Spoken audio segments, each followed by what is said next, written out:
Twisting the knife once it's in the wound.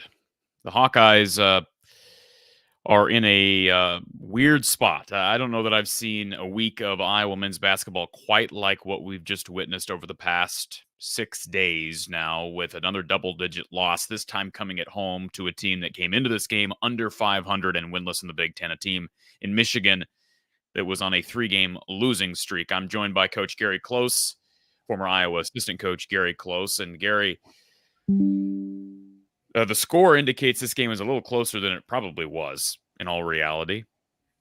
It's closer to probably 20. I mean, it was a 20-point game for much of that second half. And what's crazy is this game was close at halftime. And before we talk about some of the macro issues, because we'll get to those, what happened in that second half? What was Michigan able to do to kind of blow this game open?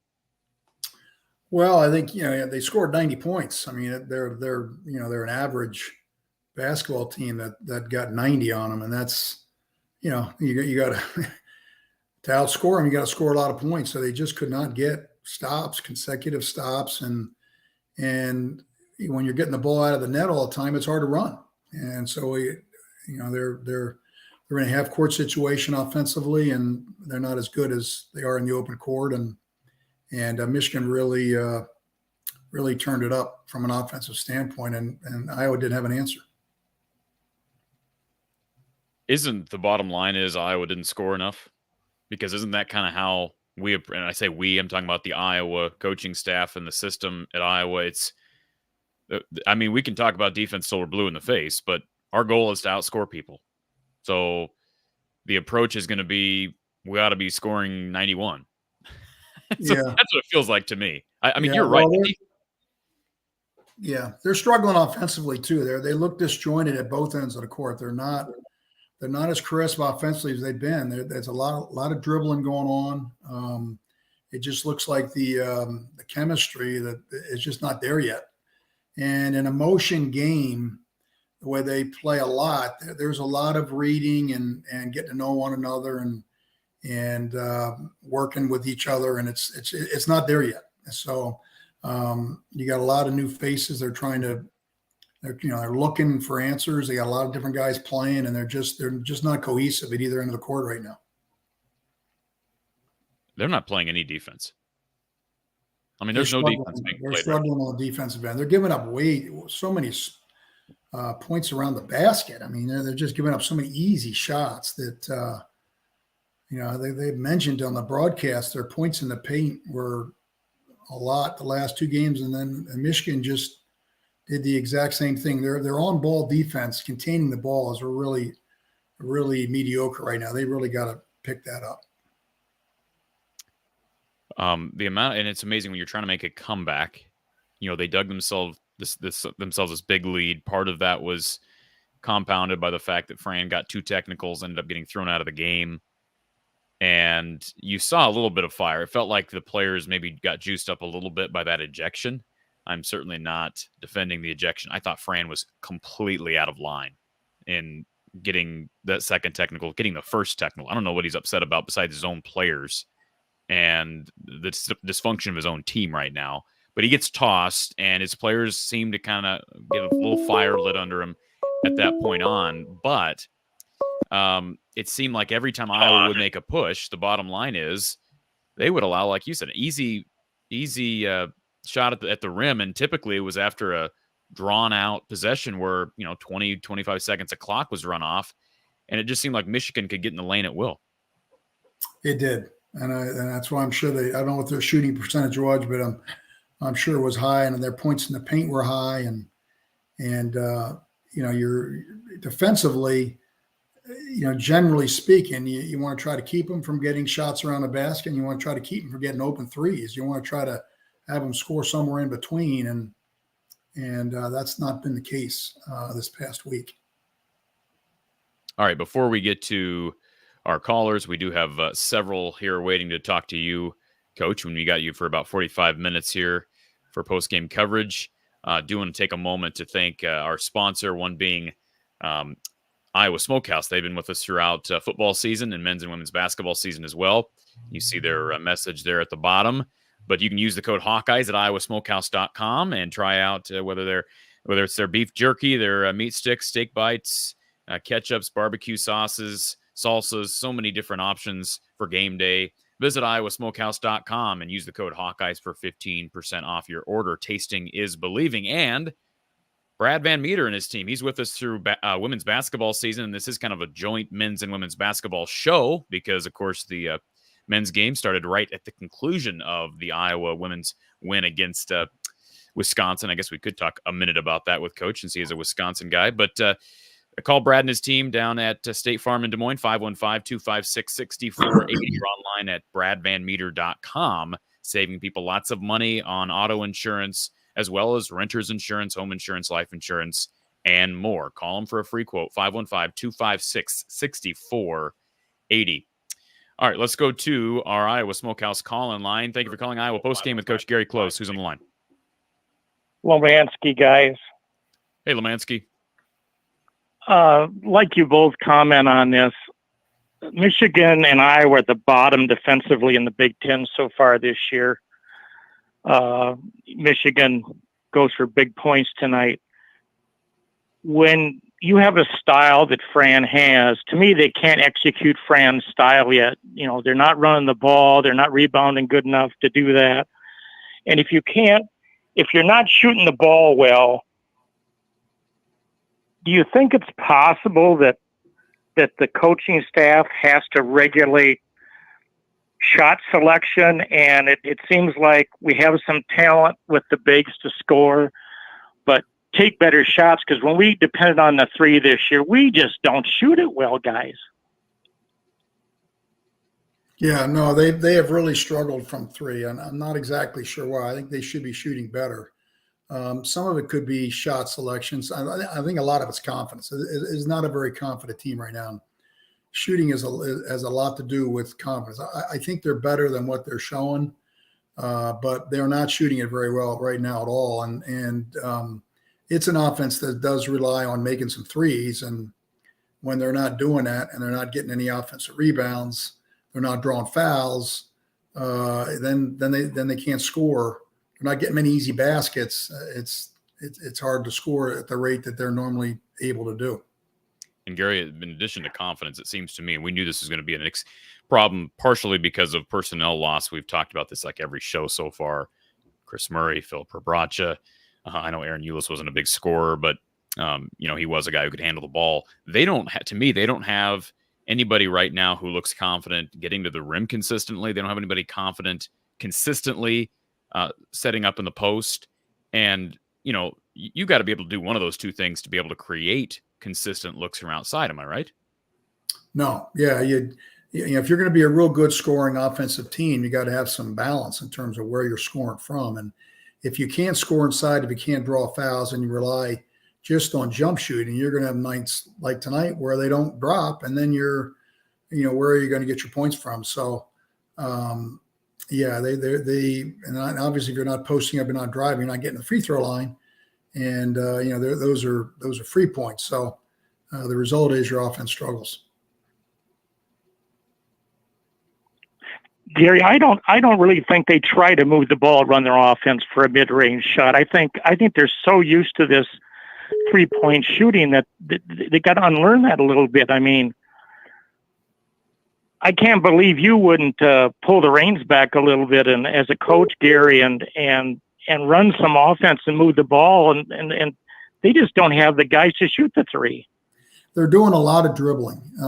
Usually they have less dribbling and more cutting and screening. And I see a lot of guys trying to go one-on-one. Maybe it's frustration.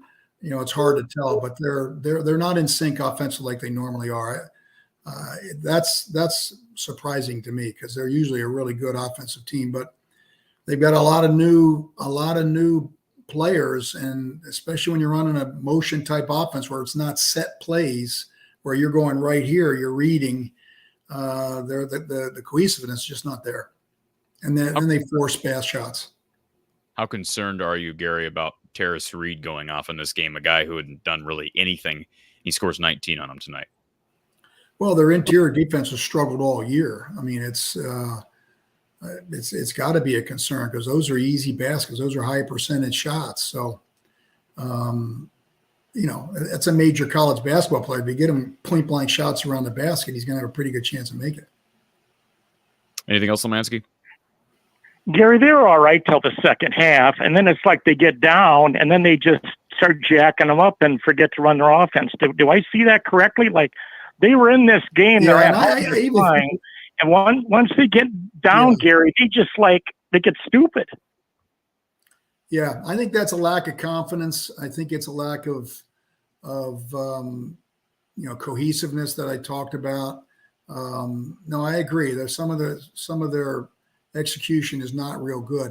I didn't even think they played that well in the first half. I think they were just playing a mediocre team, and that's why the game was relatively close. I thought it was, two teams really struggling to find their way, and Michigan found it in the second half. Iowa didn't. Yeah, I was going to say, I thought that was a very poor quality first half from both teams. I mean, you're sitting there thinking, boy, who can crap the bed more? I mean, I know that's coming on a little strong, but I mean, I was not impressed with really anything in the first half. And that's a concern to me. I think more than anything, you talk about confidence, Gary, is part of me would kind of think, hey, they just got their pants pulled down 2 games in a row on the road, one at a bitter rival Iowa State and the other against a national top 5 team, but they got absolutely killed, trounced in that game. You would think they'd come back home on a Sunday, guns a-blazing, versus a team that's very vulnerable on paper, lost 3 straight, and I didn't see any of that. And that's maybe my biggest concern is the lack of fire that I saw from the opening tip. Yeah, I'm not sure I totally agree with that. When you're not making shots, it doesn't look good. I mean, it doesn't. It just doesn't bode well. And I thought they were ready to go, but they couldn't score at the rate they were used to doing, and got very few easy baskets, and defensively continue to struggle. So I think it's a team that lacks a lot of confidence right now and are looking for answers, and that's where your seniors got to step up. And right now they're not doing that. Lastly, guys, Gary, just give me an analysis of Fran's 2 technicals, your opinion of what he's upset about, or if you can comment on that. I'm a Fran fan. I just like to understand and be a smarter basketball player about 2 T's tonight. Well, I can guess. I think he's frustrated, and of course that doesn't help. And I think they had 2 offensive foul calls in a row. Both of them went against him. I thought actually both of them were pretty decent calls, and that got his first technical foul. And I'm not so sure he didn't get the second one on purpose. I think he thought his team was on the ropes and going down, and thought, hey, a lot of coaches do that. And I'm gonna see if I can't change this thing. And so I'm not so sure he didn't do that one on purpose. I don't know if he'd say that, but that was kind of my guess. I could be dead wrong. And they did kind of make a little bit of a flurry. And if Sanford had made those 2 technical foul free throws, then it might have gotten interesting, but that kind of took all the wind right out of their sail, and could have been a 4-point play and ended up only being 2. And then they just couldn't get any stops, and that ended. So that would be my guess. And it's only a guess. 2 things. First of all, I agree with you. And when I saw that second technical and the way Fran reacted, I mean, he just basically got up and talked to his assistants. He didn't argue that second technical. I think he was trying to get that as well. And you could see, like I say, a little bit of fire from his players. But yeah, Peyton misses 2 free throws at the free throw line. Very unorthodox for him. He is in a funk right now. I don't know what to say about Peyton Sanford. But he's trying too hard. He's got to relax, and he's got to take better shots. He's got to get some easy baskets. He's got to get to the free throw line. It's all jump shots from 3, and it puts a lot of pressure on you. I just don't know. I really don't know that Iowa, even with those 2 free throws, I didn't see a consecutive 2 to 3 possessions at all in that second half where Iowa strung together solid defensive possessions. So how do you come back when you're down 15 to 20 points? You can't get consecutive stops. I mean, you're giving up second chances. You're giving up easy drives into the basket, easy penetration. The zone's breaking down. I mean, guys are hitting you backdoor. It's just I just didn't see any life from the defense. And you're right about the offense. That's been a concern from day one. And I feel like that's kind of been my concern since the end of last season is unless you can figure out how to replace these unbelievable scores, these unbelievably talented scorers that Iowa has had, whether it be the Murray brothers or a Luka Garza or Joe Wieskamp, unless you can find one, this style of play where you're so reliant on consistent efficiency on offense, you're going to struggle not playing defense. I mean, I just, to me, that's just common sense. Now, maybe that's just a stupid opinion. Let's go to our next caller here. We've got Doug on our Iowa Smokehouse call online. Doug, welcome. Hi. Hi, Doug. Good to see you, Coach. Good to see you too. About 1,000 things I want to say. Always somebody makes fun of me in the chat, so I'm not sure where I want to go with some of the things I want to say. Who cares about anybody in the chat, Doug? Just sound off as you please. I'm never going to hate Fran. He brought me back as an Iowa fan. I thought the stuff that happened in the fall of 2002, you saw I posted about Nevada last night, and you commented back. I thought the stuff that happened, I stopped being an Iowa fan at one point. What stuff that happened in the fall of 2002, Fran's done nothing halfway close to that. If that stuff happened today, that person would not have a job with the Me Too movement and social media. That person would not have a job today. I will never be mad at Fran for bringing my fandom back to Iowa. So with that being said, I have been posting things about Darren DeVries, as you've seen. I think there's a lot of Fran fatigue. Those two technicals did nothing to help us. Have we won a game where he's got those technicals? I don't remember that Wisconsin game against you guys. Do you remember the one he got rejected? They lost that game. Yeah, I'm asking. Sure, he knows he was coaching, but yeah. They lost that game. They were up. He got those two technicals. Did that help them? I mean, I don't know. I mean, somebody asked me what that was. Real quick, Doug, can I just tell you what the two technicals against Wisconsin were just uncontrolled anger. That's just uncontrolled anger, just not knowing when to reel it in. I think tonight, Gary hit it on the head. I think maybe the second one was orchestrated, and I can kind of understand it. But that, what that also screams? Mm-hmm. That screams desperation. Yes, they definitely. It seemed exactly that way, and I was that way as a person that's taking this too personal. I should never take this game as personal as I do. Like I told you before, value of my life. If Iowa goes 0-31 or 31-0, the value of my life does not change. But this sucks. Sorry if hopefully that's not a bad word to use on this, but they're not consistent even with what they do on defense. They do different things on a ball screen every time. There's times where they're out of position in that zone. I'm going, why is that guy getting deeper? They don't throw it over his head, and the other guys won't be open. I know that as a person that was a JV All-Star. Like, that guy's going to be wide open. If you start going, all five guys go that one side of the floor, that other guy's open on the other side of the floor. And that's, as coach knows, you always talk about it. You got to we were always told 3 sides before you shoot, and we don't do that on offense. The ball sticks on one side of the floor. On a motion offense, it's supposed to be motion. I don't know.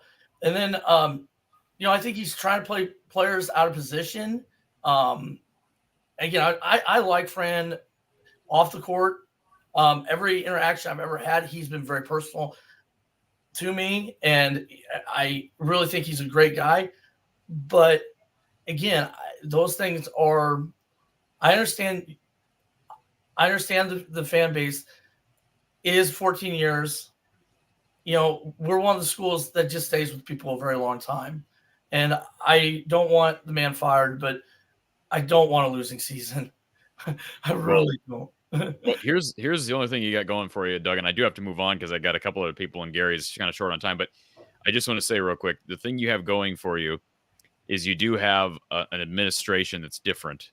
Iowa fans were stuck with Gary Barta for so long, and obviously under the new president, under interim AD Beth Getz, we've seen it demonstrated with the football team that perhaps there's a little bit of a different standard, or at least in one case there was. And I'm not saying that Beth Getz is going to go fire Fran. I don't think there's any chance that happens, even if they lose out. I mean, maybe she would if they lose, but that's not going to happen either. The Big Ten is just not good enough. But I think I don't think Beth is a fan of these temper tantrums.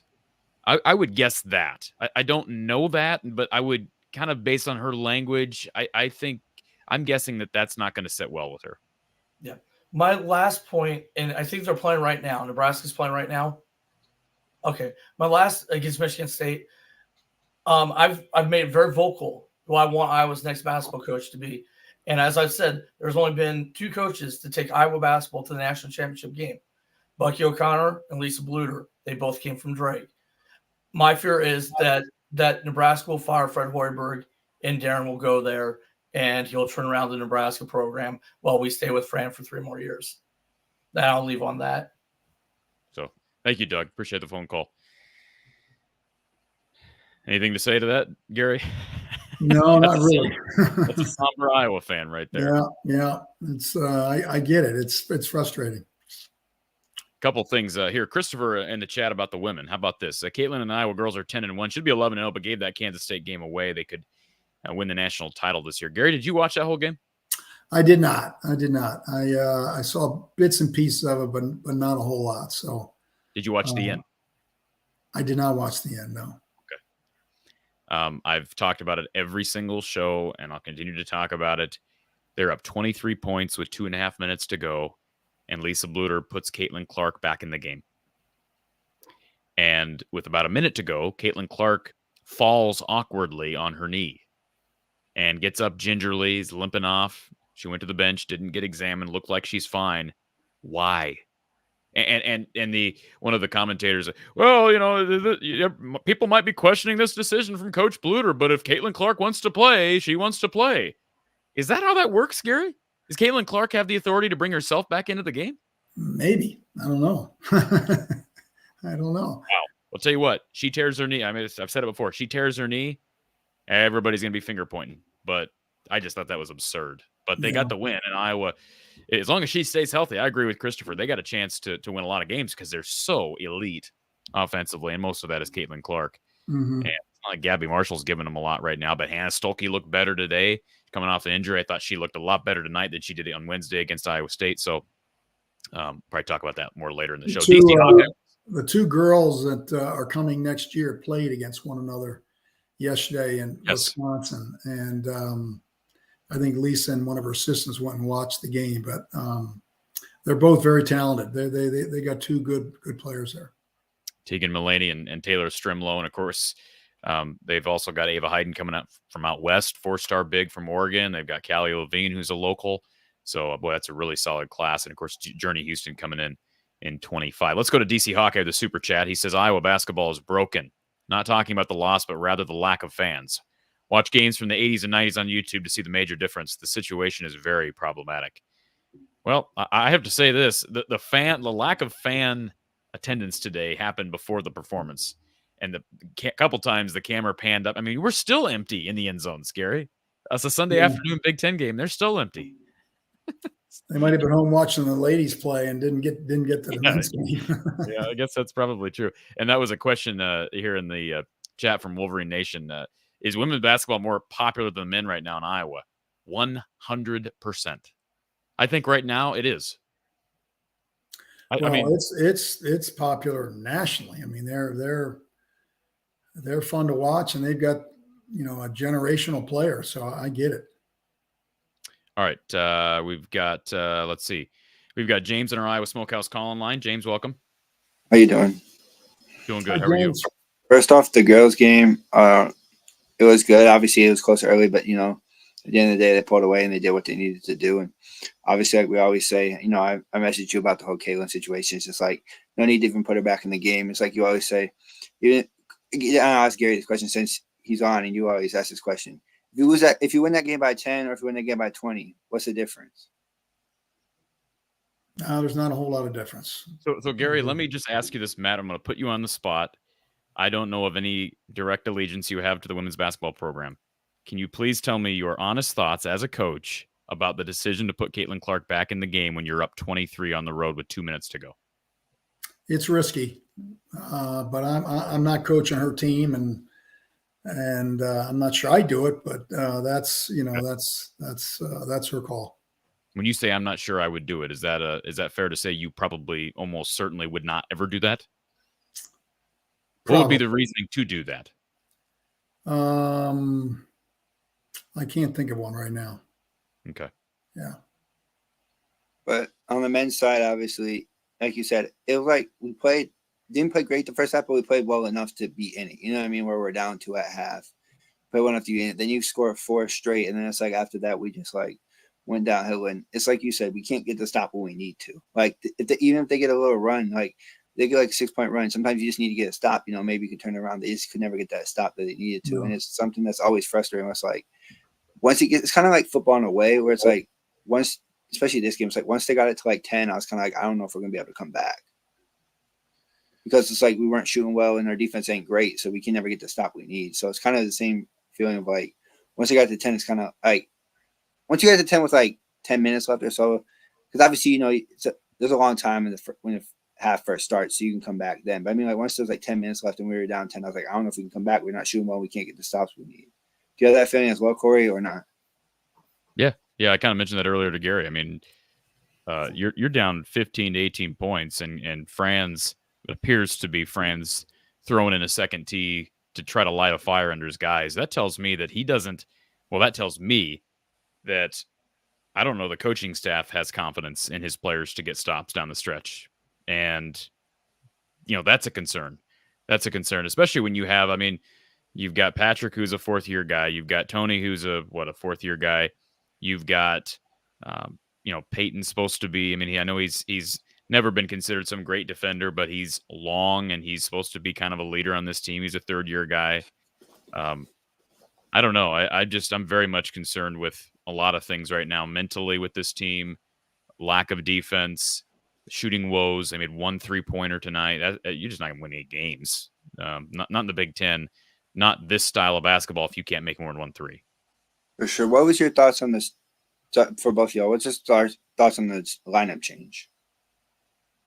Like the starting lineup change. I know you said starting lineup don't matter, Gary, but like, yeah, I thought Freeman deserved a chance, and it didn't work out real well. But I think he's got to play. I think that you just got to play through his growing pains. I think he's that good. How they complement him with the rest of the lineup, that'll be a challenge. But he plays hard. He's got some talent. I think he's got to get minutes so he'll get better. That's the only way you're going to get better is playing. So I can see that. I can see the reason for doing it. It didn't work, but I can see why he did it. Do you think they did it right though? Because like for me, I would have. And I know he's the coach's son, so it probably wouldn't happen. I would have still played Bowen because I feel like he gives you better defense at a guard position, and then took Patrick and put him on the bench and started Freeman that way. Because I feel like Bowen gives you a little bit better defense in the guard position than what Patrick will give you. Yeah, I think they were more concerned with their interior defense and rebounding, and they wanted to go a little bigger and hopes that would help that. It didn't work out that way. It'd be curious to see what happens going down the road, because I think where they are now, it's open game. As we talked about before, the seniors are not playing great, and they're in a different role, and you just never know how guys are going to react to that. They've had players around them in the years before that that could score and do things so they weren't the main guys. Now being the main guys is a different deal, and the same thing with Peyton, and so. I just see frustration and a lack of confidence right now in all of them. They're not playing as well as they're capable of playing, certainly on the offensive end. So they've got work to do. It's going to be a challenge. I don't think there's any question. But they're a better team than what they're showing. But it is what it is. So they've got to get better. Yeah, and I feel like it's going to be tough. Obviously, we get 3 non-conference games or 3. Don't we get like 3 more games before? They don't have another conference game. They don't even have another conference game until January. So the rest of this month is going to be tune-ups and trying to fix what's broken right now. Yeah, right. So maybe that will get us back to our shooting ways. Hopefully. The ideal situation, James, would have been to win today, be able to go into those 3 games and know, hey, we're not playing well, but we're 1-1 in conference play, and we got some time to fix some things. This is not ideal, being 5-5, 0-2 in the Big Ten, but it's still they need the break. They need this. I know they got finals this next week, but they need some time to figure out what's going on. I'm just glad we're not having to go full bore into conference season. Yeah, For sure. And obviously, what's the next game? Is it Des Moines, or did they have one before Des Moines? Des Moines next Saturday. Yep. So this is finals week this week? This Yeah. next week. Yep. But it'll be interesting to see, obviously. You don't ever want to go out in a loss like that, especially just the way we lost. I felt like we were fighting for a while, and then it just seemed like it got away. But it'll be interesting to see. And I'm interested to see Fran's press conference after what he said kind of about the thing, because I agree with Gary. I felt like those 2 calls were the right calls. Like, I felt like the offensive foul on Bowen, he had his arm, he hooked the guy, and then Lodgy dropped his shoulder. So you can't do either of those. So Lodgy was the most obvious call that you could ever imagine on the offensive foul. I almost wonder if both of them were intentional, Gary, in a way, because he lost his mind on that first one, that first technical. And maybe it was a combination of both calls, but I agree with you. I think both calls were fair. I wonder if Fran wasn't trying to get both of them. No. Yeah. Anyways, James, thank you for the call, sir, and we'll probably talk here soon. Yep, enjoy your night, and thanks for the call. At least the girls won, so we got something at least to be happy about. So, absolutely, thank you, sir. All right, let's see. Let me run through. Well, we'll stick with Gary here. We got about 10 minutes left with Gary, and then I'll kind of run through stats for both the men's game and the women's game, and we'll probably spend a little bit more time talking about the women, their 22-point victory over the Wisconsin Badgers. Dean in the chat says Hawks not playing well. I believe this young team will figure it out. They need a leader, someone who can take over when things go south. So who is that going to be? I think the best player on this team. I think he's right on with that. I don't know. This is pure guessing.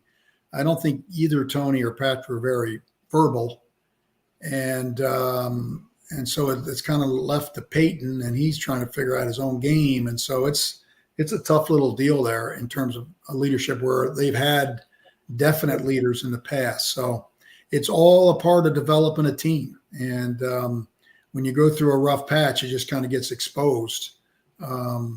Today was disappointing. The other 2 games are understandable in terms of who they played and where they played them. But like I said, I think they're better. They're a better team than what they're showing, but they got work to do.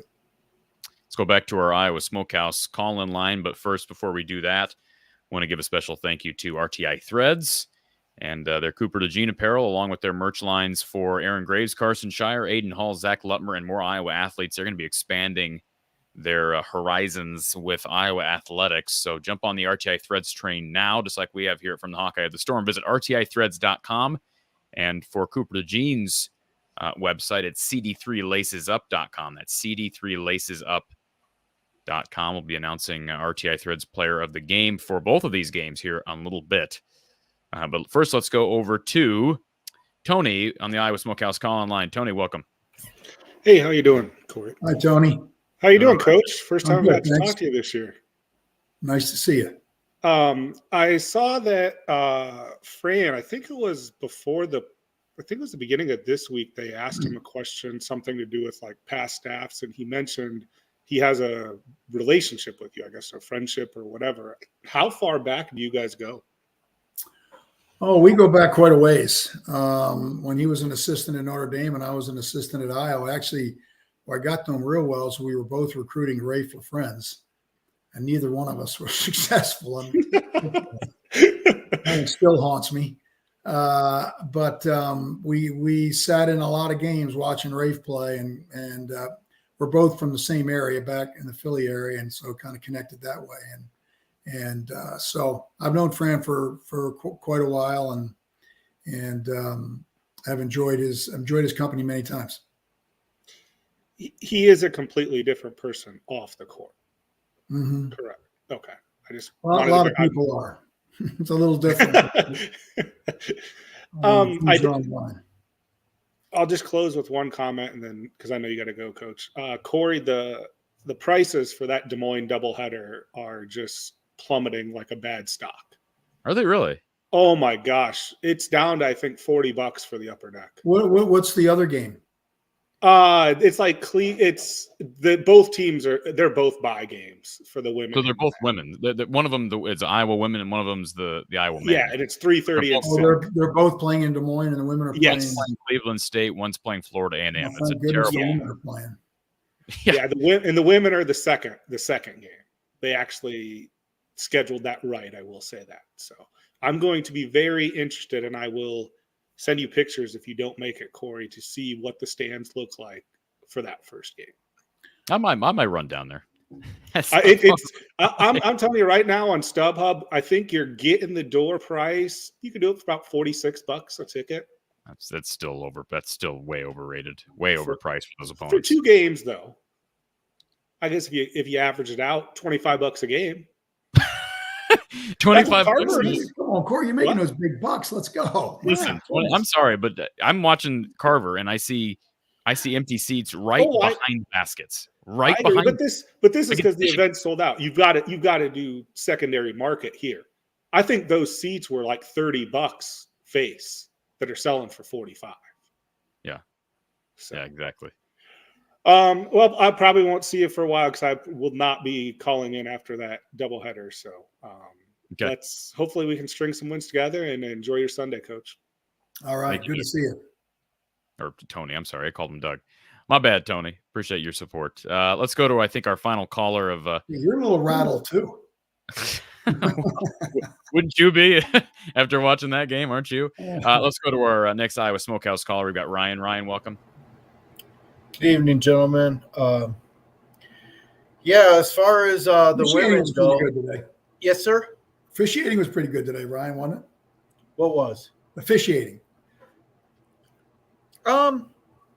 No, not really, but I thought it was fine, Ryan. It was fine in the girls' game, and Caitlin is now the number 9 all-time leading women's scorer of all time, which is pretty cool. Yes, I agree with Corey. It was funny. The announcer, who I think used to be the Minnesota women's coach, if I'm not mistaken, she was sort of. You could kind of tell she didn't agree with the call, but she didn't want to criticize it either. And she's like, well, if she wants to go in, you got to let her go in. A minute later, she kind of came up slightly gimpy. And she's like, okay, and now it's time. Now it's time. It's like, well, it really wasn't necessary. Sometimes I agree. I think Lisa might be playing with fire a little bit. She wants to maximize how far Caitlin can go. And if we do it smart and keep her healthy, she's going to break the record anyway. So that's my thought on that. I just am amazed that that's a good enough reason to risk a player's health with 2 minutes to go, a generational athlete, because we're concerned with her breaking a scoring record by the end of I think it's amazing. Amazingly dumb. To some degree, I understand it, but you got to also understand this is also a team that made the national championship game last year, and we have 10 pieces that can take us pretty far. And I agree. When the game is in hand, you gotta pull the plug, and fans have to understand that. Yeah, you paid a lot of money to go watch Caitlin play. My understanding is a place like the Kohl Center is not used to 14,000 for a women's game. But even if she's, the attraction, 5 minutes to go and the game's out of hand, you got to pull the plug. Yeah. Well, instead of pulling the plug, she put the plug back in. So, right. And what she did with 2 minutes to go. I mean, you're gambling big time on that. And were you not wincing when you saw Caitlin go down and that knee kind of crumpled on her? I thought to myself, Bluter, you're gonna put your legacy on the line to possibly run up the score a little bit on a team that hasn't beat you since any of these kids were alive. Don't do it. I thought that was, and I'm a Lisa Bluter fan, don't get me wrong, but that was pretty. Ryan, I hope she learned a lesson. I hope everything's okay and she learned a lesson. No, she didn't. Ryan, I got to let Gary slide. Do you have any final question for him for some parting shots? Yeah, just basically on the men's side, it just seems like there's a lot of disorganization. I've had people flame me when Fran got the technical at Purdue. I thought it was at a really bad time. And today just felt like he just lost his mind and threw in the towel. And, you know, you got to understand, lapdog Gary isn't here anymore. And I felt like he's also somewhat playing with fire. Do you feel like maybe, I mean, was it like a motivational tactic, or was it just that he basically threw, I don't want to say F it, but did he almost just say F it, like we're screwed, and he lost his mind and went away? I didn't think the game was necessarily out of reach. It was getting there, but it wasn't out of reach, and yet that kind of put us out of reach. And then on top of that, when your best foul shooter misses 2 technicals, you know, it's curtains. What do you think, Gary, Coach? Yeah, we talked about that. I agree. Those were 2 free throws that maybe could have gotten him back into the game and gave him a little bit of momentum. It could have been a 4-point play, and they didn't get either one of them. He's a good free throw shooter, so that didn't help. That's for sure. And like the comment I made at Purdue.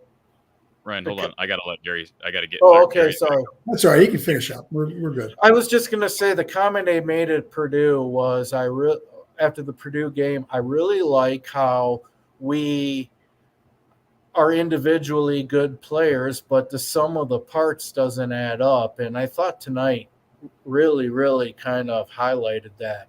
We're good individual players, but as a team, we can't get stops, and that's a problem. But the sum of the parts are not adding up. Individually, we're not too bad. Yeah, no, their cohesion is not real good right now at either end. And I think it's partly frustration. I think it's partly a lack of confidence. I think it's partly playing real good teams and just not being a lot of new parts that haven't meshed yet. So hopefully that'll get better. And I don't think Michigan's a real good team. Purdue and Iowa State obviously are. Yeah, but I would agree. look at Iowa State and maybe try to make that more of a template for what you want to be. And your Wisconsin teams, I never thought of Wisconsin when you were coaching there was a great 3-point shooting team, but a good one. Not great at anything offensively, but very competent. And one thing you guys did was played tremendous defense. And you can always win, even if, like, the three's not going. You could feed it down low to Nigel Hayes. You know what I mean? You guys found a way to win, and I tip my cap off to you. You guys got the most out of what you had, and I think that is what we really got to focus on. Thank you, Coach. All right. Good to see you. All right, Dirk, Gary. Appreciate you hopping on here for a few minutes, and you bet. We'll hopefully have better times to talk about ahead. I know at this time last year is a little bit later. I think it was in late December last year. Iowa was going through something similar. Now this looks a little different, and I don't think they have the top end personnel they did last year to get that train back on the rails. But we'll be here to talk about it, Gary. So they've got some talent. It doesn't look like that right now, and they've got a pretty experienced coaching staff. So I think give them some time to work with them and get some confidence back, and things could change. They're going through a tough patch right now. So hopefully they can get that corrected. Gary, just do well in your finals this next week. All right. I don't have any finals to take. Thank goodness. Okay. Well, enjoy a little break and we'll Christmas shopping. Okay. Well, we'll hope to talk to you next week. All right. Sounds good, Corey.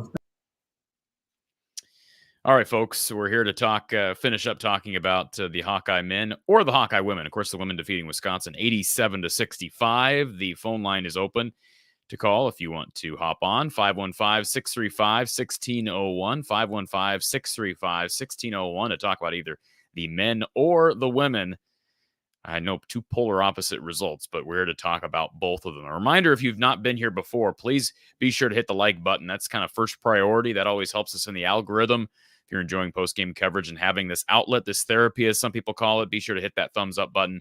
Also, the subscribe button, if you're not a member, or not even necessarily a member, but just a subscriber, please do that before you leave. It does help the show as well. You can follow me on Twitter at From the Hawkeye and at From the Hawkeye, or excuse me, at From the Hawkeye on both Twitter and Instagram. From the Hawkeye of the Storm on Facebook. Help us grow our social media. Help me grow my social media.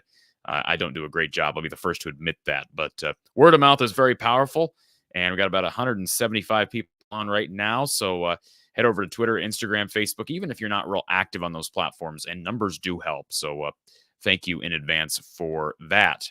A couple things in the chat. The Hawkeye 128 says, Fran is a great coach. This is the first season without an NBA pick on the squad and leading the league in scoring in more than 5 years. The fact is Patrick, Perkins, and Peyton have not grown. I'm not going to argue with you that Fran is a good coach. I think that's a fair statement to make. However, I've got to be consistent with what I've said on the football side and what I say with basketball. Is if we're talking about not having personnel, we're talking about guys not developing, who's responsible for those guys not developing?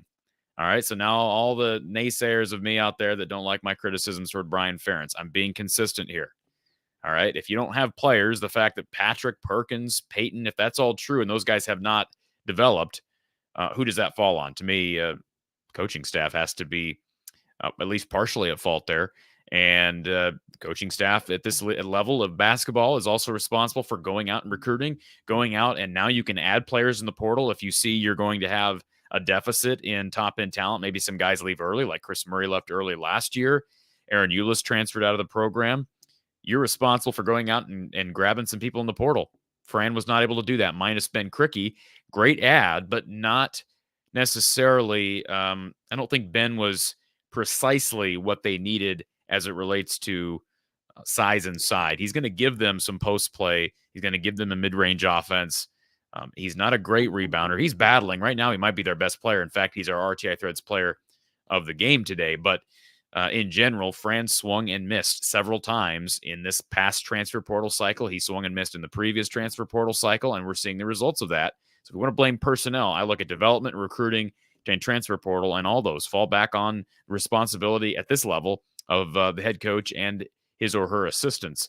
RTI Threads player of the game, Ben Krikke, with 24 points, 8 rebounds. He is Iowa's leading scorer on the year. He was 8 of 15 from the field, 8 of 11 from the free throw line. 8 rebounds is solid. He needs to continue to average close to 8 rebounds. No one else on this team today, folks, had more than 4 rebounds. Owen Freeman had 4. Several others had 3.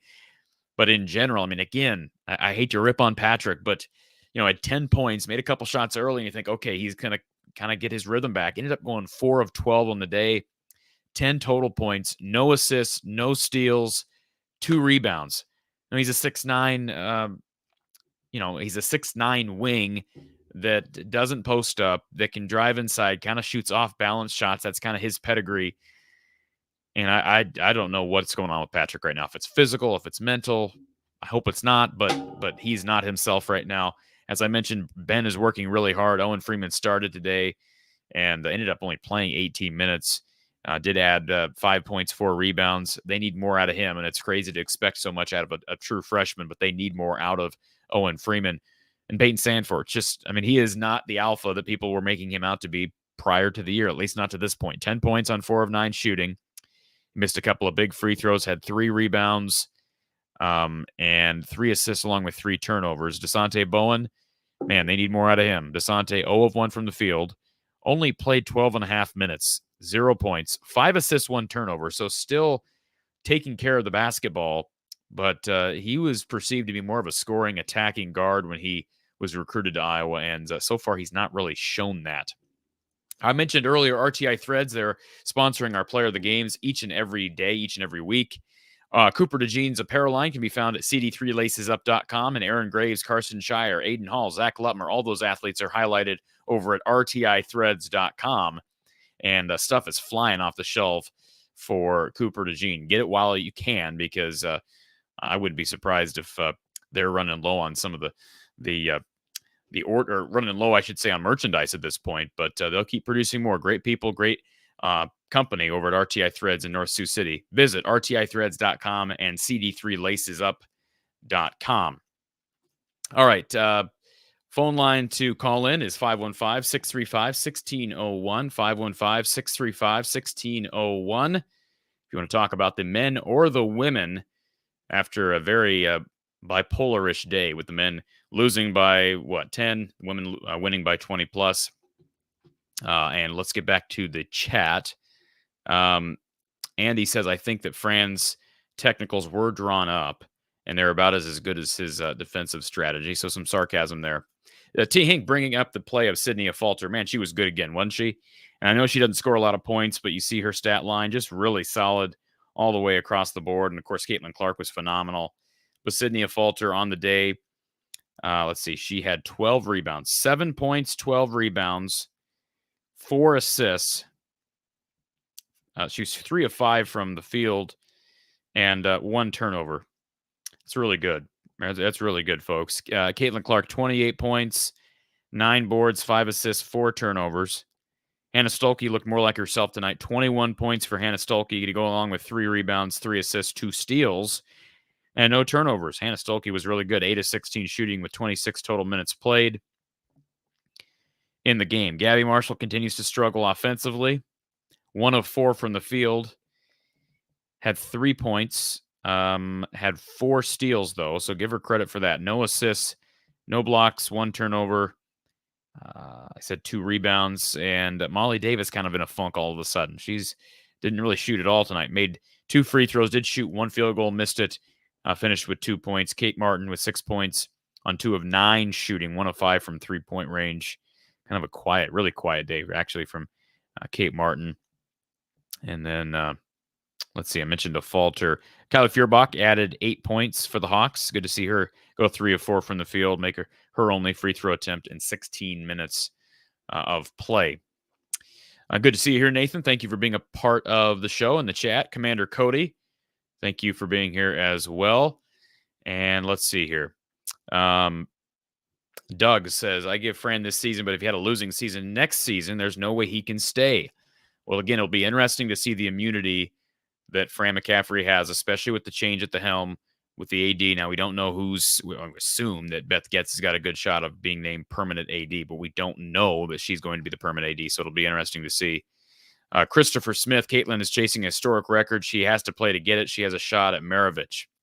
Okay, so apparently a record is more important than the season for the team and health and longevity for these players, especially for a generational talent like Caitlin Clark. I just don't agree with that. But obviously, Iowa has made a statement. Lisa Bluter and that coaching staff, they've made a statement that, hey, we're willing to play her during garbage time in order to help her achieve these individual goals. And that's their prerogative. That's their prerogative. I disagree, but that is their prerogative. So be it. I'm not going to convince them otherwise. Jesse, he says, getting beaten soundly at home by a pedestrian Michigan team should not happen even in a rebuilding year like this. This is unacceptable. That's a fair way to look at this. Rick, what lineup Fran used tonight did you like all that much? What lineup was there to really look at and like this evening, Rick? I mean, I thought the starting lineup, the first few minutes, I think they were up 7-2, weren't they? So, I think I stick with that starting lineup going forward. Although you're still not getting consistency from Pat McCaffery at all. And we can run through some of the numbers. I ran through the women's numbers. Pat was 10 points, 4 of 12 from the field, 2 rebounds, 0 assists, 0 steals, 0 turnovers. Ben Krikke, he was our player of the game, 24 points for Ben, 8 of 15 shooting, 8 of 11 from the line, 8 rebounds, and an assist. Owen Freeman had 5 points in 18 minutes to go along with 4 rebounds. Tony Perkins, 19 points, 8 of 8 from the free throw line, 5 of 11 from the field, 3 rebounds, 4 assists, 2 turnovers, 4 steals. And he was very close to earning our RTI Threads player of the game because he's a guy, kind of like Sydney Falter in a respect, who's going to kind of stuff the stat sheet. Although you'd like to see more boards. I know he's a guard, but he's got length. He's got some of the longest arms I've seen of a 2 at this level. And, had 4 steals. He's working defensively, had a tough matchup tonight against Doug McDaniel, held him in check. McDaniel ended up with just 11 points, I think all of which came in that second half. Peyton Sandfort, 10 points, 4 of 9 from the field, 3 rebounds for Peyton to go along with 3 assists and a turnover. DeSante Bowen played just short of 13 minutes. No points for DeSante. He said too many games like that, but did have 5 assists and a 5 assists, no steals, and a turnover. Josh Dix played 15 minutes after starting against Iowa State. Was 1 of 5 tonight. Missed some wide open shots.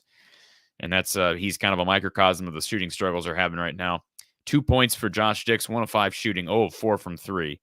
1 rebound, 1 assist, 1 turnover, no steals. Laji Dembele, can never get that last name right. 2 points for Laji. Had 4 fouls called against him in just short of 12 minutes of play. Had 3 rebounds, and I think it was almost maybe 1 possession. And he got those 3 rebounds, or I think they were all of the offensive variety. Let me see here. 2 of the 3 were of the defensive variety for Laji. Brock Harding played 12 and a half minutes, had 6 points, 3 of 4 shooting. We might see more minutes out of him, just given the efficiency.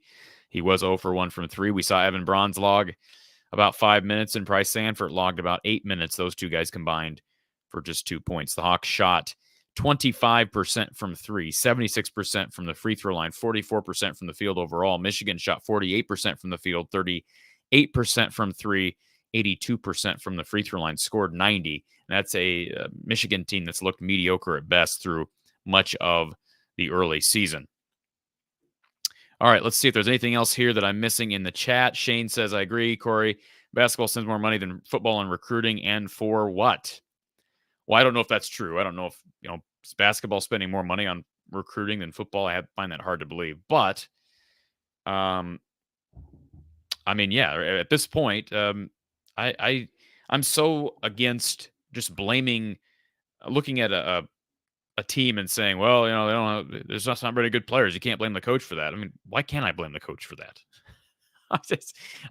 And Fran may turn this thing around. I'm not giving up on this team. They're 0-2. I think they were 0-2 starting last year. They ended up in the NCAA tournament. Now, they lost in the first round, but if Fran makes a recovery and they get to the tournament this year, we will look at this and say that's a pretty darn good turnaround and a pretty darn good coaching job given what they lost last year. Not sure that will happen, but I doubt that will happen, actually. I think a lot of people right now would be surprised to see them making NIT the way they're playing.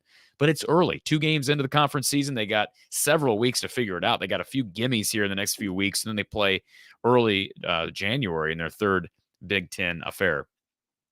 Circle Herc, what's the goal this season for women's basketball? Is it to make another Final Four run, or is it to give fans the Clark show? I know what the media and TV have answered to this, but what is Bluter's? Great question. And I would love to be able to ask Lisa Bluter that question if I got the opportunity. I've not had that opportunity here recently.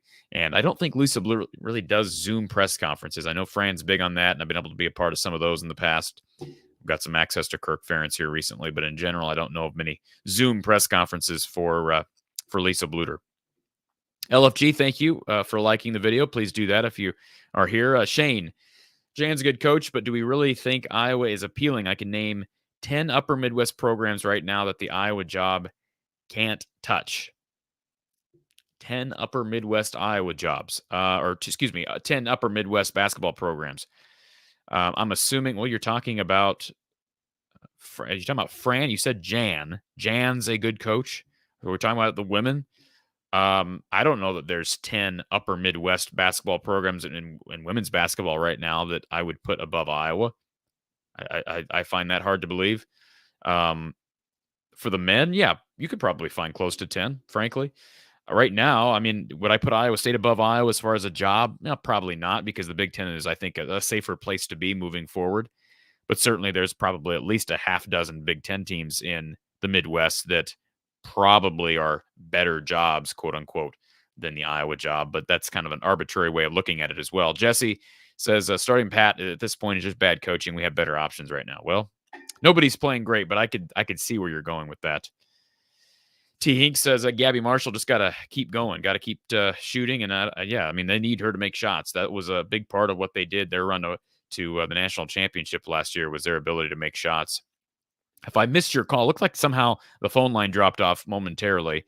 If you tried to call here a few minutes ago in our 515 number, give us a call back. I think the phone line died for a second for some reason. 515-635-1601. Dom, you're right, Corey, but if Caitlin wants to play, are you going to tell her sit? Well, yeah. I don't know why. She's not the head coach. So if she's become larger than life and larger than Lisa Bluter, then I guess she runs the show. But last I checked, especially college level, head coaches run a team, not a single player. I don't care who it is. Let's go back to our Iowa Smokehouse call-in line. Thank you for calling our post-game coverage here from the Hawkeye of the Storm. Who's on the line? Hey, Corey, this is Zach. How's it going, man? It's going all right, Zach. How are you? Well, good day to be a women's fan. Yeah, you got Not that so much right. on the men's side. Not so much as for the men, but good day to be the women's fan. Yeah, I was pretty impressed with Stolke now being the number 2 back in scoring, and Sydney.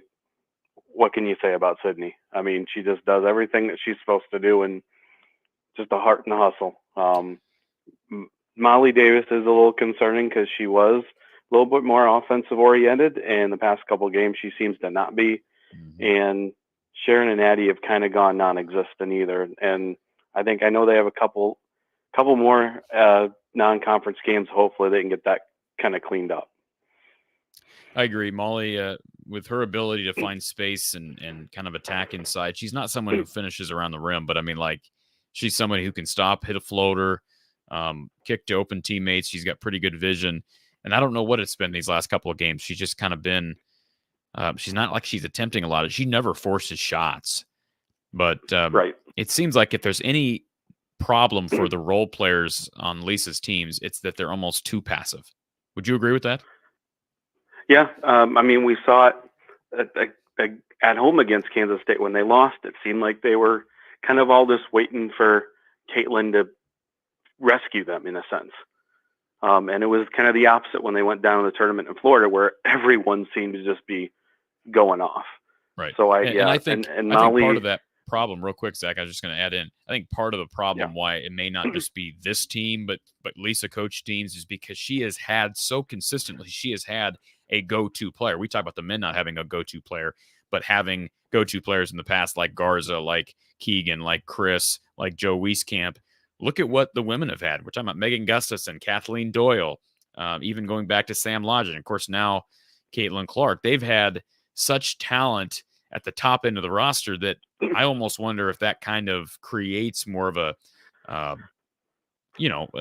reserved role for those role players that feel like they have to kind of defer, in a situation where they have a choice to either attack, be aggressive, or kick it out to someone else. I wonder if that's just kind of the natural instinct when you have a superstar.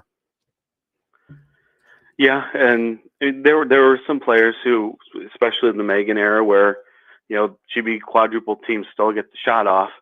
And they had some shooters surrounding her, but this is one of the first years I can remember in a long time where they didn't really have as dominant of a post player as they normally do. And no, you're right. I don't know if Caitlin is some games saying, well, I can't really keep forcing it to non-shooters, and then the whole team says, well, okay, we'll just wait for her to bail us out. Well, that's the problem with the one and done format, and it helped Iowa last year. They were able to, I think about games like South Carolina. Would they have won that series if it was a best 3 out of 5 or best 2 out of 3? I don't think they would have, but they won in a one and done format. But the problem with how the roster has switched over, and ironically enough, we saw McKenna Warnock up at that game today. It just seems like they too often have nights where no one is doing anything but Caitlin. And I wouldn't say that was the case tonight because you got Hannah Stolke healthy and going, but she's got to stay healthy. That needs going to be a big storyline. If she's not healthy, there's a lot of question marks about who's going to step in and step up to be kind of the Robin to Caitlin's Batman on a night in, night out basis.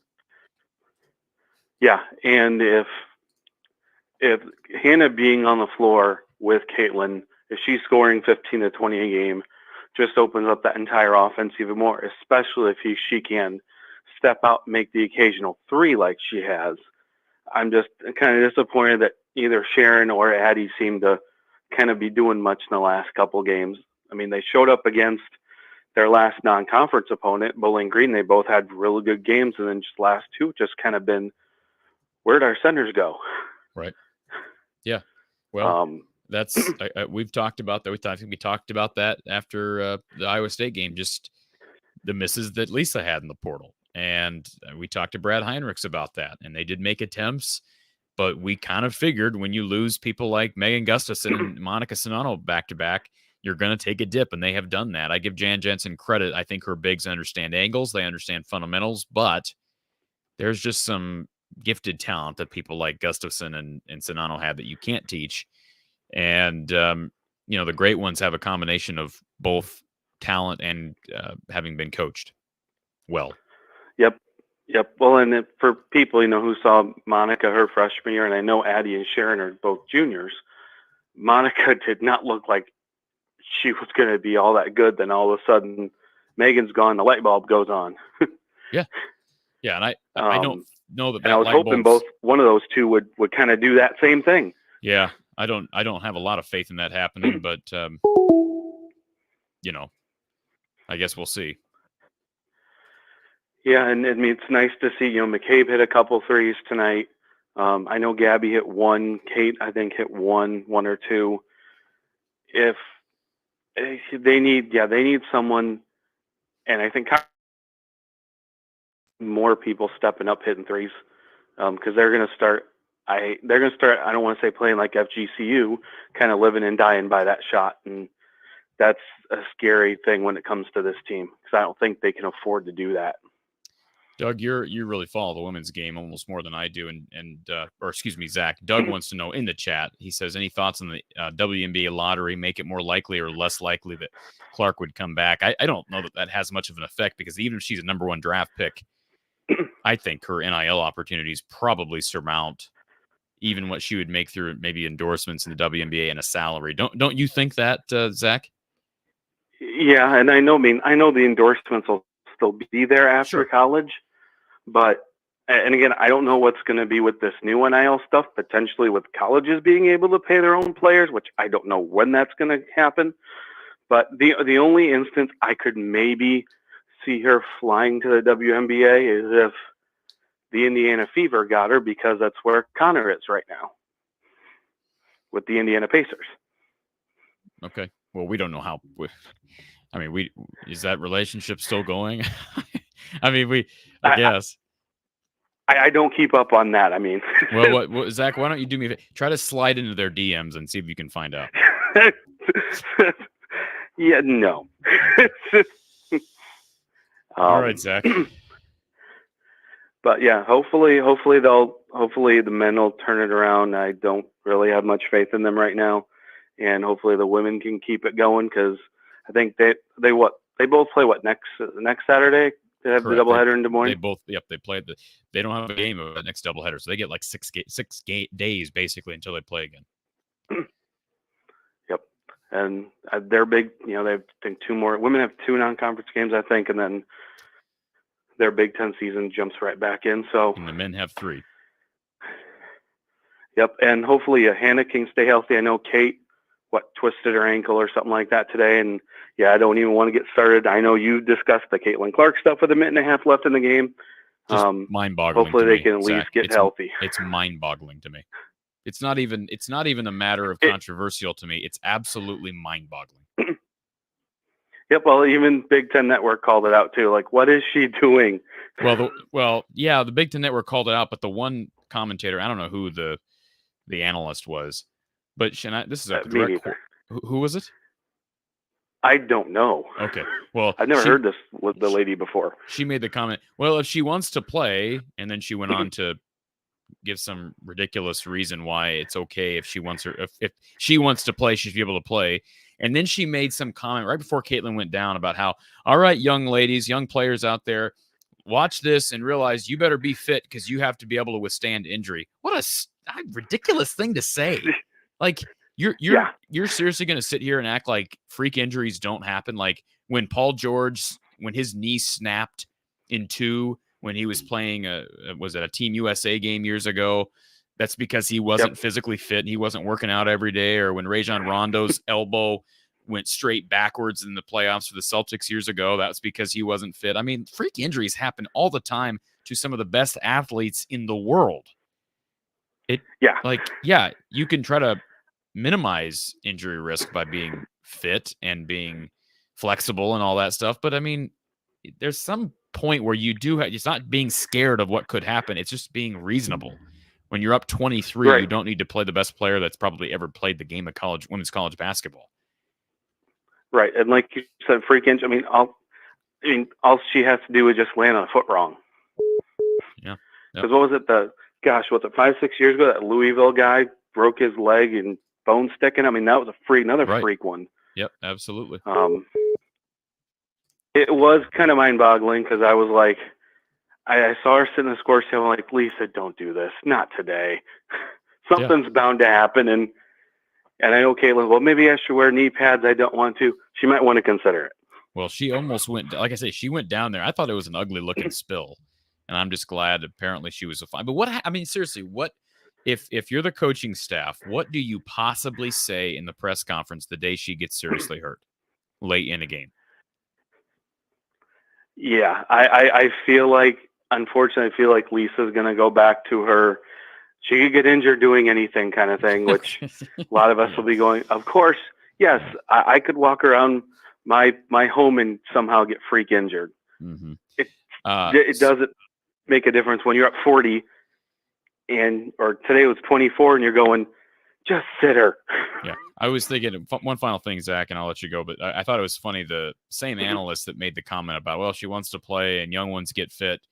She also said right after Clark went down, yeah, it's time. It's time.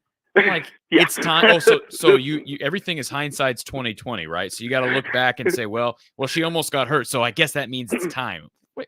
We can discern that it was time based on the score and spot in the game and setting. Like we don't need to see a near catastrophe to happen to realize that, hey, it might be time to make a change here. Yeah, there would have been a difference if it would have been, and I wouldn't wish this on if it was AJ Ediger as opposed to Caitlin Clark.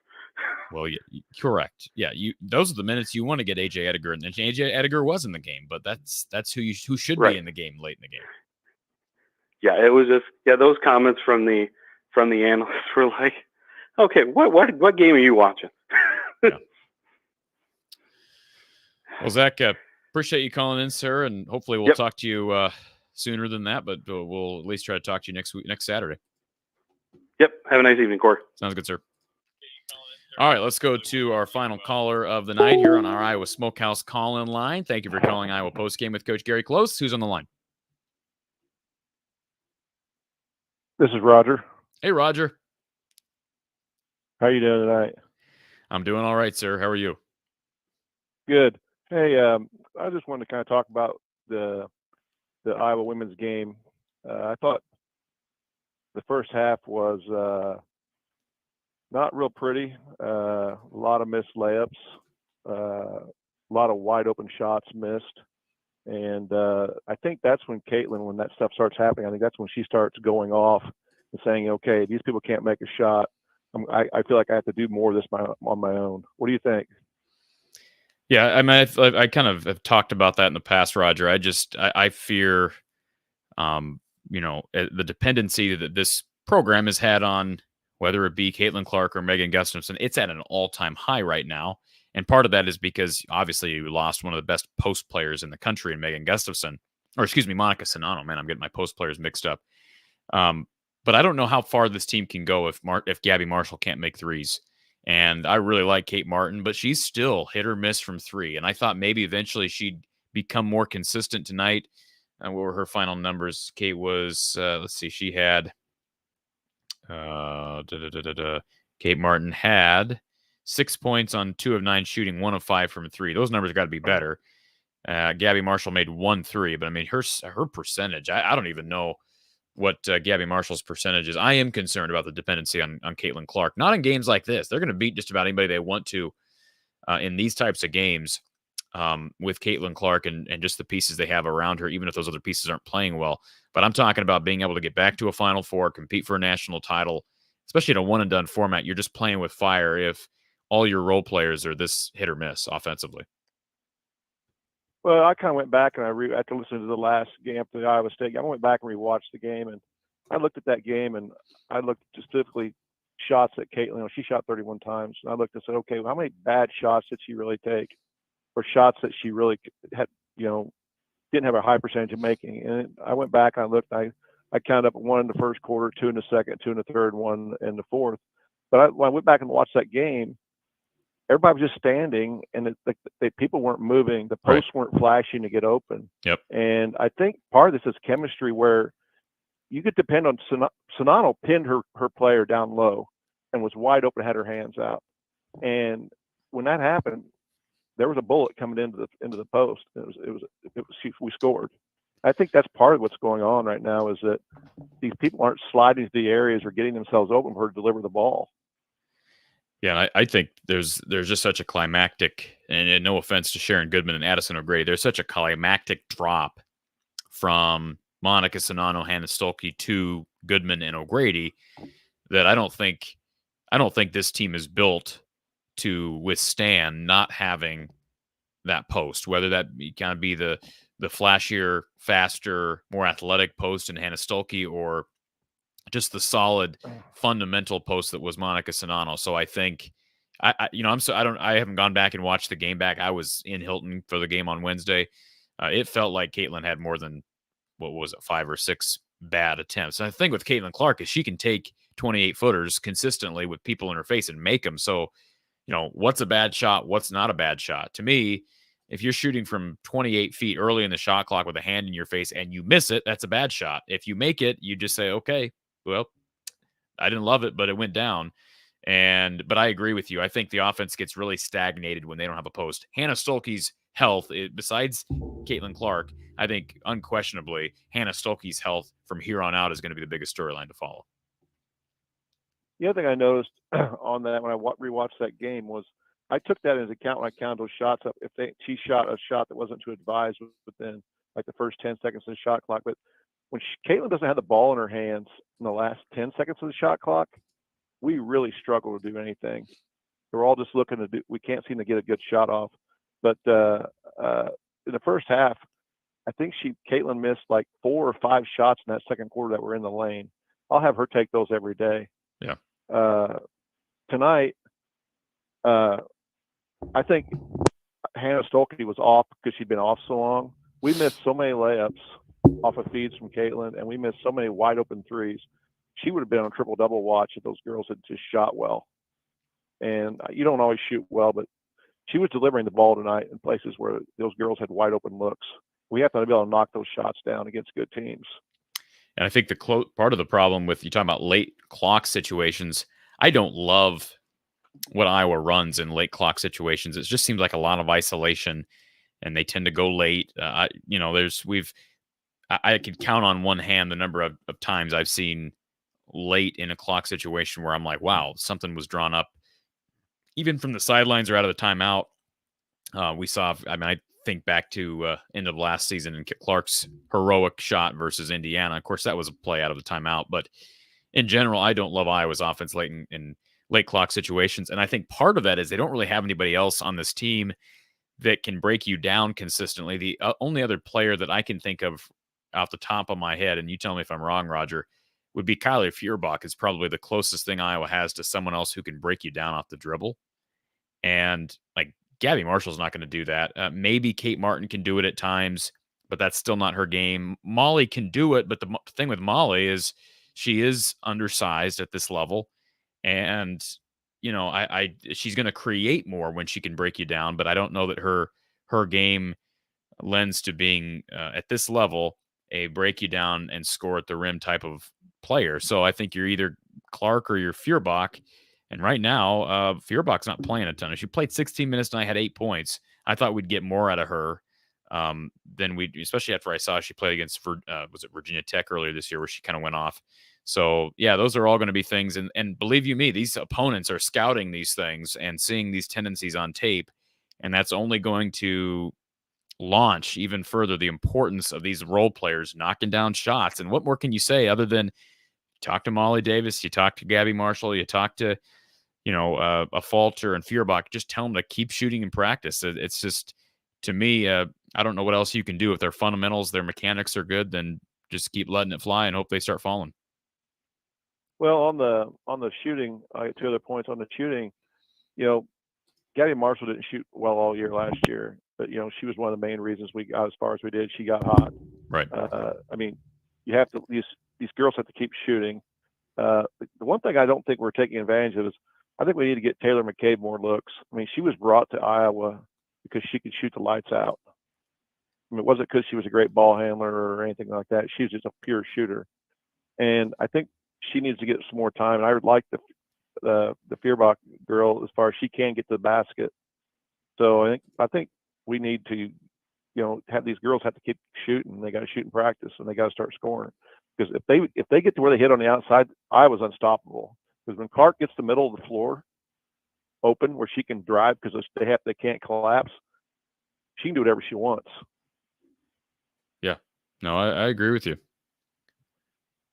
And at the end of the Iowa State game, it was basically Caitlin Clark and Kate Martin having some chemistry that got them going. Yep. That's what rescued them at the end of that game. And Kate Martin started. Caitlin has.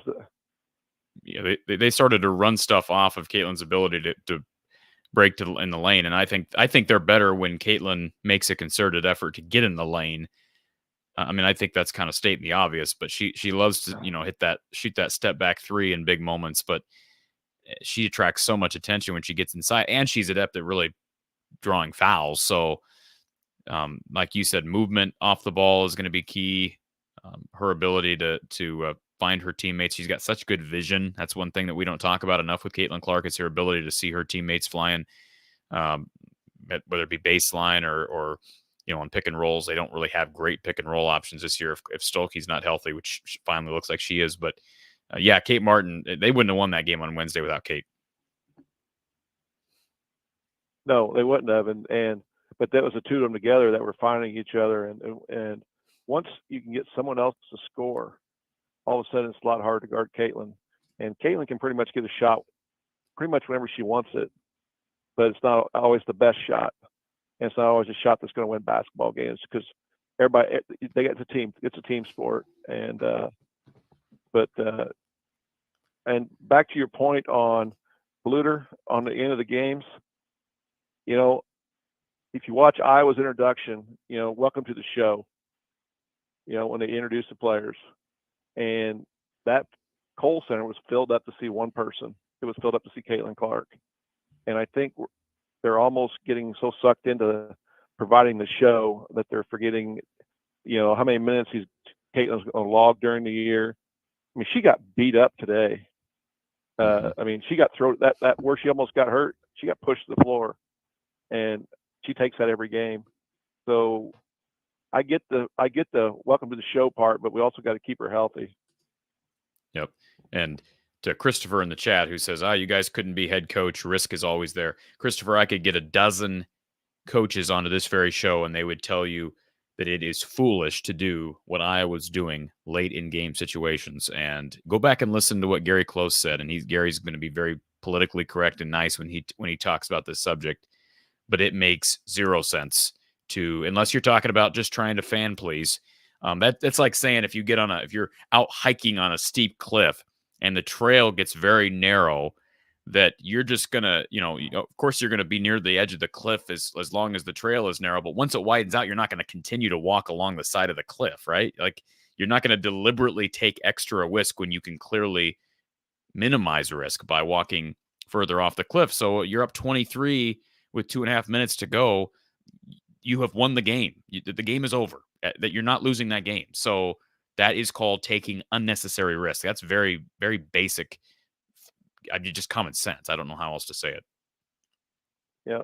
And have you ever, in your time watching sports, for next weekend they had this big, to do over at Des Moines. Have you ever seen a girls' basketball game supersede a men's college basketball game? Well, we will next Saturday. I haven't. I mean, that's. I don't know it's more. I don't know if it's more amazing for the fact that the Iowa girls are what they are, or it's more sad that the Iowa men's basketball team isn't any better than they are. Combination. It's a combination. It wouldn't be this way without it being both. Like historically, interest is so much higher for the men's game, but it takes a severe dip with the men and a severe jump for the women for this dynamic to be the case, and we've seen it happen. Well, I've seen Caitlin play once in person, and it was actually the Illinois game last year when they actually got beat, and it's something to watch. Sure is. So hopefully they'll get their finals taken. And I don't know if do the Iowa women have any more? I haven't looked at their schedule. What's their next really tough assignment? I think Big Ten. They don't have any other major non-conference games. They get Big Ten play. Oh, let's see. They get 2 more games in the non-conference, and then, they play. Let me see their schedule here. I'm pulling it up. So they get Cleveland State this next Saturday. They get Loyola, Chicago, and then on the 30th, they get Minnesota. So they get basically 5-6 days off now. They'll get another 4 to 5 days off before Loyola. Then they'll get like 8 days off before Minnesota. So it's pretty sparse here. We're going to have bowl games for football, but pretty little, not very much basketball, Iowa basketball. That's probably good for the men. I don't know about the women. It's probably good to get Hannah some extra rest and get Caitlin some rest. So probably a good time for this break.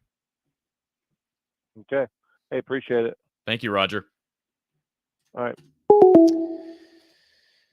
All right. It's been fun, folks, taking the last hour and a half to talk about these 2 games. T. Hink, Corey, what are your thoughts on Fran getting 1 more year? Are you done? Let's just see how the year plays out. I've made the comment that I don't know that Fran's coming back next year anyways. Of his own accord. I don't know that yet. So let's just wait and see. It's early December. If this thing continues to go off the rails, we can start having some conversations, but I don't think it's going to happen to the extent that we're going to probably need to have those conversations, because he's not getting fired if they go 8-12 in the Big Ten. He's not. Now, would he be in the hot seat if he went 2-18? Probably, but that's not going to happen. I don't believe for a second. This conference is not good enough this year for that to even be a possibility.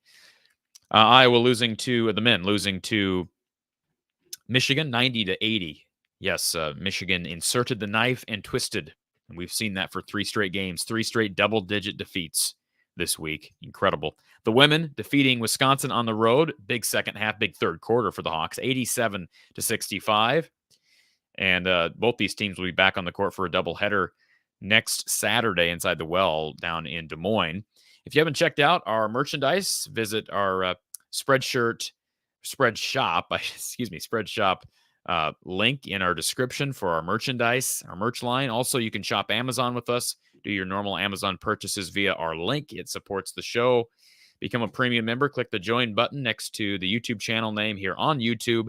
And if you're interested in sponsoring our coverage, check out the email at the bottom ticker. You can email me, reach out, and I give you some sponsorship information for our Iowa post-game coverage with Coach John Patterson and Coach Gary Close. Much more on the way, folks. Thank you for being here. If you're interested in donating to the cause, there are links in our description. Please continue to support our sponsors. One final plug before we get off here. Our RTI Threads player of the game on the women's side, Caitlin Clark, with 28 points, 9 boards, 5 assists, 4 turnovers. I haven't given her this. We have not handed down this award to Caitlin as much this year as I would have anticipated. But at some point, you got to give it to her when she's putting up these types of numbers. No triple-double, no double-double, but she was really good and then didn't play part of that fourth quarter. It came in late, got dinged up a little bit. Hopefully she's fine. But she is our RTI Threads player of the game. And speaking of sponsorship, we want to thank Iowa Smokehouse. They have been providing sponsorship throughout the men's season, throughout the women's season, and throughout football season. Thank you to Iowa Smokehouse. Check out their awesome lines of products, meat products, salsas, ketchup, sauces, all kinds of different things at iowasmokehouse.com. Use the code Hawkeyes for 15% off your order and find out how tasting is believing. Yes, tasting is believing with Iowa Smokehouse. If you spend $50 on an order, you'll get free shipping right to your front porch. Great time of year to be doing that. No need to go out in the cold. Just go to iowasmokehouse.com, get an order in, and you're supporting the show here From the Hawkeye of the Storm. I'm Corey Browdy, your host, folks, from the Hawkeye of the Storm. Stay tuned. More Hawkeye coverage coming each and every day right here from the Hawkeye of the Storm. Have a great evening.